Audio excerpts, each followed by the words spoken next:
Bismillahirrahmanirrahim. Assalamualaikum warahmatullahi wabarakatuh. Perkenalkan, nama saya Siti Nurrahmi Saleh, jurusan Hukum Pidana Islam kelas A semester 3 IAIN Sultan Amai Gorontalo. Pada video kali ini, saya akan menjelaskan materi mengenai tahapan-tahapan dalam proses peradilan pidana.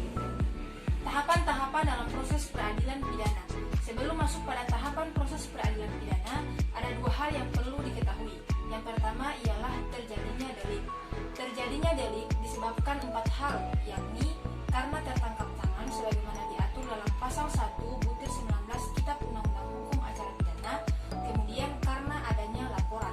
Laporan merupakan pemberitahuan yang disampaikan oleh seseorang kepada pejabat yang berwenang mengenai telah atau sedang atau diduga akan terjadinya suatu peristiwa tindak pidana sebagaimana diatur dalam pasal 1/ke-24 Kitab Undang-Undang Hukum Acara Pidana. Laporan ini bisa dilakukan oleh siapa saja yang melihat atau mengetahui suatu peristiwa tindak pidana. Kemudian karena adanya pengaduan. Pengaduan merupakan pemberitahuan disertai permintaan yang dilakukan oleh pihak yang berkepentingan kepada pejabat yang berwenang untuk menindak hukum seseorang yang telah melakukan tindak pidana aduan yang merugikannya sebagaimana diatur dalam pasal 1/ke-25 Kitab Undang-Undang Hukum Acara Pidana. Berbeda dengan laporan, pengaduan ini hanya bisa dilakukan oleh korban saja. Kemudian yang terakhir, diketahui sendiri atau pemberitahuan melalui surat kabar, radio, media, dan lain sebagainya. Kemudian poin yang kedua ialah pihak-pihak yang terlibat dalam hukum acara pidana. Ada 10 pihak yang terlibat dalam hukum acara pidana, diantaranya tersangka. Tersangka merupakan seseorang yang karena perbuatannya atau keadaannya sebagai bukti permulaan patut diduga sebagai pelaku tindak pidana sebagaimana diatur dalam pasal 1/14 Kitab Undang-Undang Hukum Acara Pidana. Kemudian ada terdakwa. Terdakwa merupakan seorang tersangka yang dituntut, diperiksa, dan diadili di sidang pengadilan sebagaimana diatur dalam pasal 1/ke-15 Kitab Undang-Undang Hukum Acara Pidana. Kemudian ada terpidana. Terpidana merupakan seseorang yang dipidana berdasarkan putusan pengadilan dan memperoleh kekuatan hukum yang tetap sebagaimana diatur dalam pasal 1/ke-32 Kitab Undang-Undang Hukum Acara Pidana. Kemudian ada penyidik. Penyidik merupakan pejabat kepolisian negara Republik Indonesia atau pejabat pegawai negeri sipil yang diberi wewenang khusus oleh undang-undang untuk melakukan penyidikan sebagaimana diatur di dalam pasal 1/1 Kitab Undang-Undang Hukum Acara Pidana. Kemudian ada penyelidik. Penyelidik merupakan pejabat kepolisian negara Republik Indonesia yang diberi wewenang khusus oleh undang-undang untuk melakukan penyelidikan sebagaimana yang diatur di dalam pasal 1/4 Kitab Undang-Undang Hukum Acara Pidana. Kemudian ada jaksa. Jaksa merupakan pejabat negara yang diberi wewenang khusus oleh undang-undang untuk bertindak sebagai penuntut umum dan memperoleh kekuatan hukum yang tetap sebagaimana diatur dalam pasal 1/6A Kitab Undang-Undang Hukum Acara Pidana. Kemudian ada penuntut umum.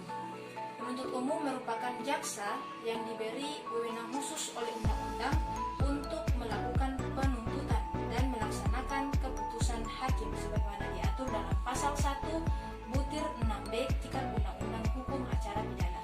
Kemudian ada advokat atau pengacara atau penasihat hukum.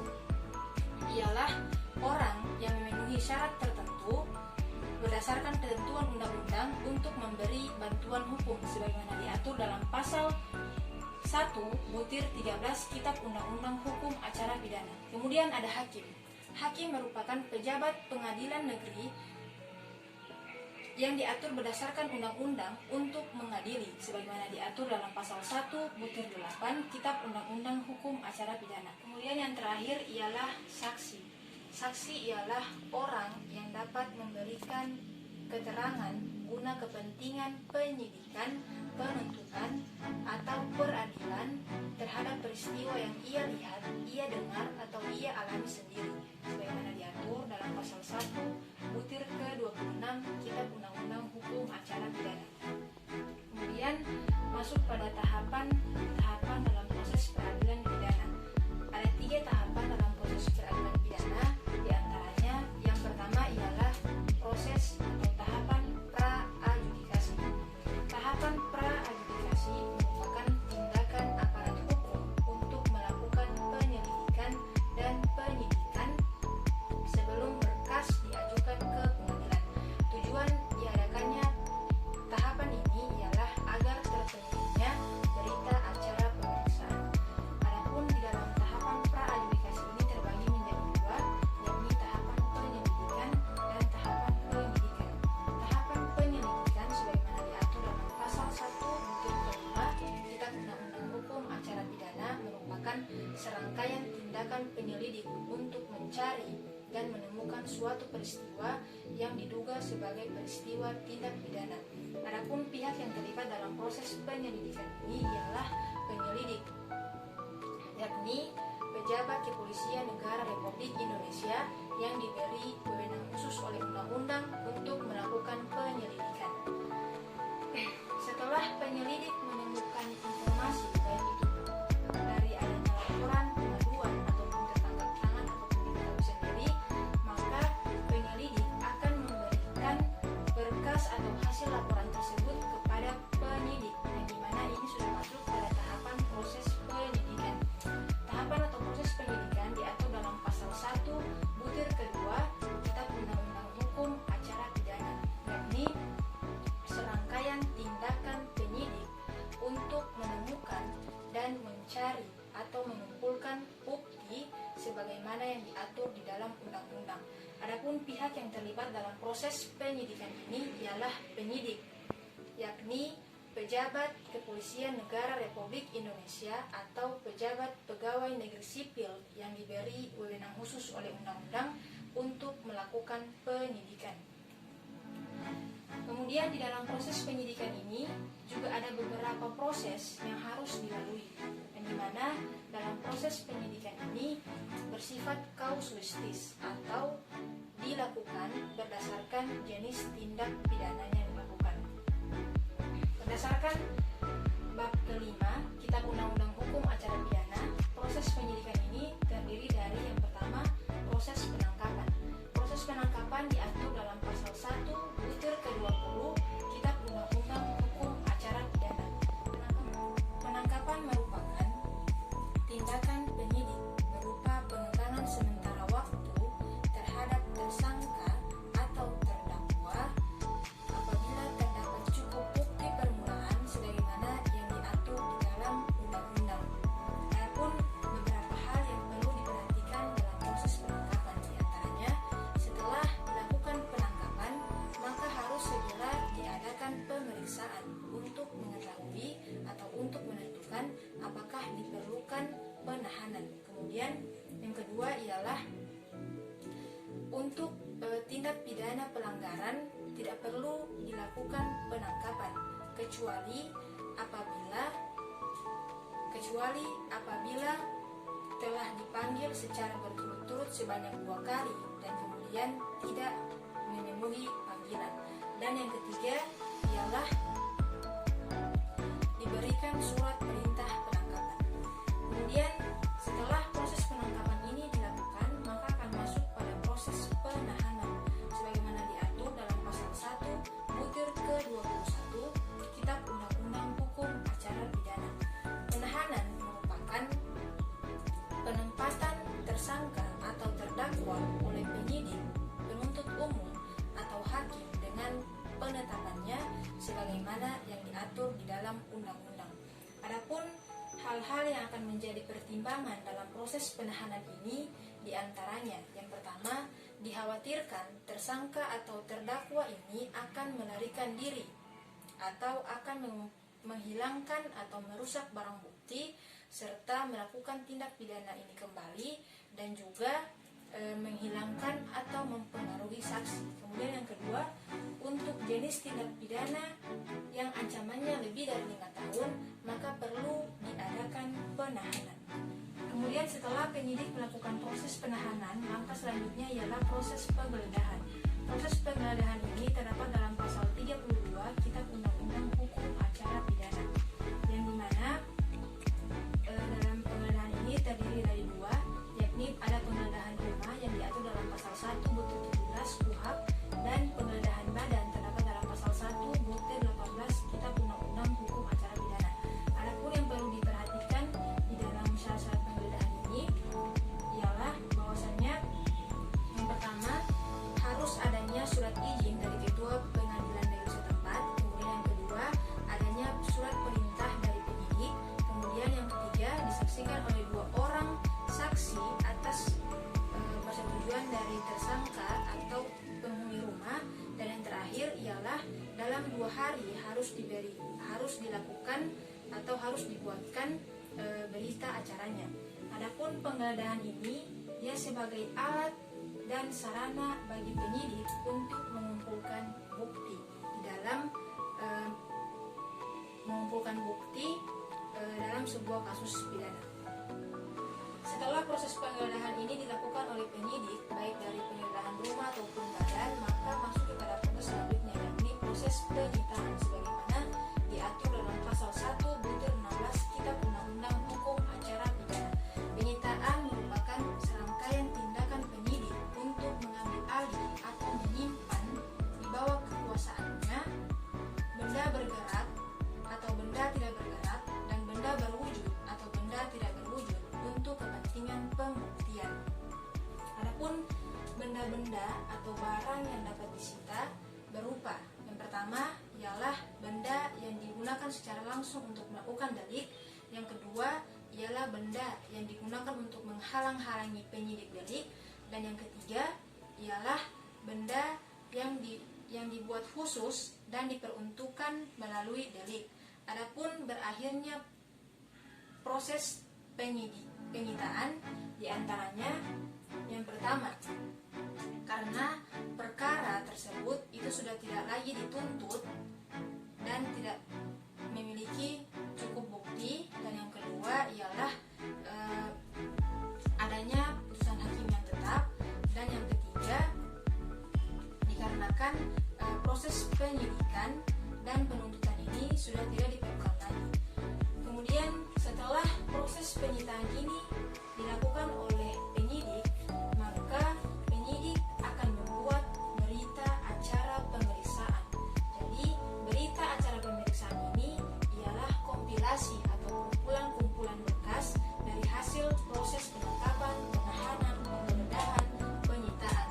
Kemudian berita acara pemeriksaan ini akan dilimpahkan oleh penyidik kepada jaksa penuntut umum, yang dimana pada jaksa penuntut umum ini sudah masuk pada proses penuntutan sebagaimana diatur dalam pasal 1 butir ke-7 Kitab Undang-Undang Hukum Acara Pidana. Kemudian setelah jaksa penuntut umum menerima hasil laporan berupa berita acara pemeriksaan dari penyidik, maka jaksa penuntut umum mempunyai waktu 7 hari untuk memeriksa apakah berkas yang telah dilimpahkan oleh penyidik ini sudah lengkap atau belum. Apabila masih ada kekurangan di dalam pemberian berkas yang diberikan oleh penyidik, maka jaksa penuntut umum akan memberikan kembali berkas atau berita acara pemeriksaan ini kepada penyidik yang disebut dengan P18. Kemudian penyidik akan mencari kembali bukti-bukti baik dari segi penangkapan, penahanan, penggeledahan maupun penyitaan. Setelah penyidik merasa bahwasannya berkas tersebut sudah lengkap, maka penyidik akan mengembalikan kembali berkas tersebut kepada jaksa penuntut umum, yakni dalam istilah hukum ini disebut dengan P19. Jadi untuk P18 waktu yang diberikan itu ialah 7 hari, dan untuk P19 waktu yang diberikan oleh jaksa penuntut umum kepada penyidik itu ialah 14 hari. Kemudian setelah penyidik penyidik mengembalikan berkas kepada JPU atau jaksa penuntut umum dan jaksa penuntut umum sudah memeriksa berkas dan berkas tersebut sudah lengkap, maka berkas tersebut atau berita acara ini dari jaksa penuntut umum akan dilimpahkan kepada pengadilan negeri yang disebut dengan istilah P21. Kemudian setelah jaksa penuntut umum melimpahkan berkas kepada pengadilan negeri atau dalam istilah hukum disebut dengan P21, maka ini sudah berada pada tahapan adjudikasi. Tahapan adjudikasi merupakan tahapan pemeriksaan di pengadilan yang dimulai dari penuntutan sampai dengan pembacaan putusan. Adapun dalam tahap adjudikasi ini terdiri dari pembacaan surat dakwaan. Surat dakwaan merupakan surat yang dibuat berdasarkan fakta-fakta perbuatan pidana dan juga unsur-unsur pidana yang dilakukan. Surat dakwaan ini dibacakan oleh jaksa sebagai penuntut umum. Dalam pembuatan pembacaan surat dakwaan ini juga harus berdasarkan syarat-syarat di mana harus memenuhi syarat formil maupun syarat material. Kemudian setelah pembacaan surat dakwaan ini dibacakan oleh jaksa, maka ada yang namanya eksepsi, di mana eksepsi ini sendiri merupakan hak terdakwa untuk menjawab surat dakwaan apabila surat dakwaan ini tidak memenuhi syarat-syarat baik dari segi formil maupun dari segi material. Eksepsi ini diajukan oleh terdakwa melalui penasihat hukum untuk menyanggah atau merasa keberatan terhadap surat dakwaan yang dibacakan oleh penuntut umum. Eksepsi ini sendiri diatur di dalam pasal 154 Kitab Undang-Undang Hukum Acara Pidana. Akan tetapi pendefinisian eksepsi secara jelas itu tidak dijelaskan, hanya menggunakan kata keberatan. Kemudian apabila eksepsi ini diajukan kepada jaksa penuntut umum dan jaksa penuntut umum menerima eksepsi terdakwa, maka hakim sebagai pembaca putusan itu akan mengeluarkan putusan sela. Dan ketika hakim mengeluarkan putusan sela, maka proses persidangan berakhir sampai di sini. Tidak akan ada lagi proses pembuktian maupun dan sebagainya. Akan tetapi jika eksepsi ini ditolak oleh jaksa penuntut umum, maka hakim tidak akan mengeluarkan putusan sela dan proses persidangan akan dilanjutkan kepada tahap pembuktian. Begitupun jika terdakwa tidak mengajukan eksepsi, maka proses persidangan akan dilanjutkan pada tahap pembuktian. Kemudian pada tahap pembuktian ada beberapa teori yang digunakan di dalam proses pembuktian ini. Yang pertama ada teori keyakinan, kemudian ada positif Wakejelik teori, dan yang ketiga ada negatif Wakejelik teori. Adapun dalam pembuktian ini yang disebut dengan kekuatan pembuktian, yakni alat bukti yang diatur dalam pasal 184 Kitab Undang-Undang Hukum Pidana, yang terdiri dari keterangan saksi, yang dimana keterangan saksi ini adalah keterangan yang diberikan oleh saksi bila mana ia melihat, mengetahui ataupun mendengar suatu peristiwa yang dianggap sebagai peristiwa tindak pidana. Kemudian ada keterangan ahli. Keterangan ahli ini adalah keterangan yang diberikan oleh orang yang memiliki keahlian khusus. Kemudian ada surat sendiri terbagi menjadi dua, ada surat otentik dan surat pribadi. Kemudian ada petunjuk, dan yang terakhir adalah keterangan terdakwa. Setelah proses pembuktian ini masuk kepada tahapan pembacaan tuntutan, di mana pembacaan tuntutan ini merupakan kesimpulan jaksa dari kesimpulan yang dikeluarkan oleh jaksa dari proses persidangan sebelumnya, yang dimana pembacaan tuntutan ini akan dibacakan kembali oleh jaksa sebagai penuntut umum. Setelah pembacaan tuntutan ini dibacakan oleh jaksa, masuk kepada tahap pledoi, yang dimana pledoi ini merupakan pembelaan terdakwa. Tujuan dari diadakannya pledoi ini adalah untuk meminta keringanan kepada hakim agar dakwaan yang diberikan atau tuntutan yang diberikan itu diberikan keringanan. Kemudian setelah pledoi ada yang namanya replik, yang dimana replik ini merupakan jawaban penuntut umum dalam artian jaksa atas pembelaan terdakwa. Kemudian setelah replik ada duplik. Duplik ini merupakan surat jawaban atas replik penuntut umum. Jadi duplik ini merupakan jawaban kedua setelah terdakwa memberikan pledoi. Setelah duplik ada yang namanya musyawarah majelis. Jadi musyawarah majelis ini merupakan kuasa hakim. Jadi hakim akan bermusyawarah sebelum membacakan putusan. Kemudian tujuan dari musyawarah majelis ini juga ialah untuk mencari suara yang terbanyak apabila di dalam duplik, replik maupun pledoi ini itu seimbang.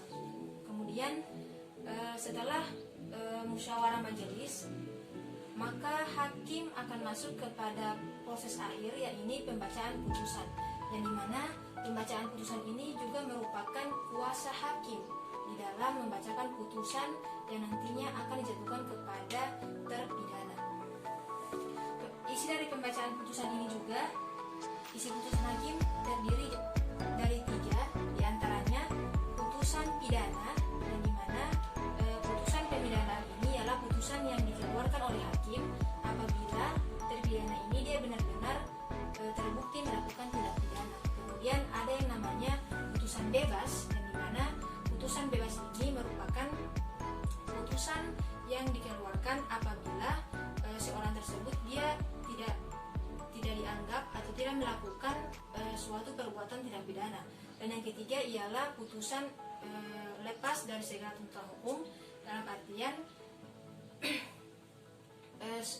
seorang terdakwa ini dia melakukan suatu perbuatan, akan tetapi perbuatannya ini tidak dianggap sebagai perbuatan pidana. Setelah pembacaan putusan, apabila terpidana tidak merasa keberatan dengan putusan yang dibacakan oleh hakim, maka beliau akan dieksekusi. Akan tetapi jika pembacaan putusan yang dijatuhkan oleh hakim terpidana merasa keberatan, maka dia bisa melakukan upaya hukum, yang dimana upaya hukum ini sudah masuk pada tahapan pasca adjudikasi. Dan upaya hukum ini terbagi menjadi 2, yakni upaya hukum biasa dan upaya hukum luar biasa. Upaya hukum biasa terdiri dari banding dan kasasi, dan upaya hukum luar biasa terdiri dari peninjauan kembali dan pemeriksaan tingkat kasasi demi kepentingan hukum. Baiklah, itulah tadi penjelasan materi mengenai tahapan-tahapan dalam proses peradilan pidana. Semoga bermanfaat dan semoga bisa menambah wawasan dari kita semua. Mohon maaf apabila ada kesalahan. Terima kasih. Wassalamualaikum warahmatullahi wabarakatuh. Dan jangan lupa di like, comment, subscribe.